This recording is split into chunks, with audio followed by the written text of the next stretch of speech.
Voilà, cette requête des policiers municipaux vous fait réagir, Rokhaya Diallo. Oui, j'ai l'impression qu'on est dans un pays en guerre. C'est quand même assez étonnant d'axer toute une campagne de, justement, enfin, tout comment dire, une conférence sur le fait qu'il faille armer les policiers. On n'est pas en guerre. Y a pas les policiers ne risquent pas de se faire tirer dessus à tous les coins de rue.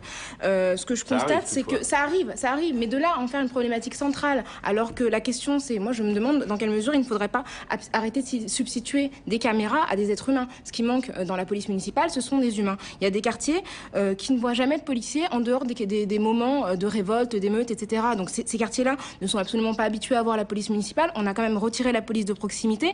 Donc il y a vraiment une relation quotidienne avec la police qui se perd du fait d'un manque d'effectifs.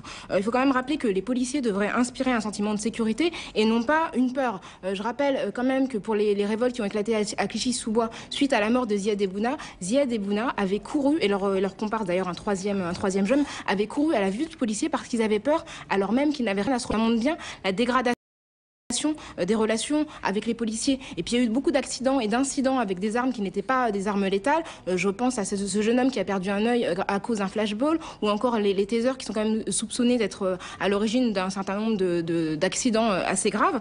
Et que par exemple dans les pays comme l'Angleterre, les policiers municipaux ne sont pas armés. Donc je crois qu'il faut vraiment aller vers une politique qui consisterait plus à prévenir et à assurer vraiment des moyens humains plutôt qu'à armer les policiers et à les inscrire dans une politique de guerre. Merci Rokhaya. À la semaine prochaine. La semaine prochaine. La politique marquée par l'annonce de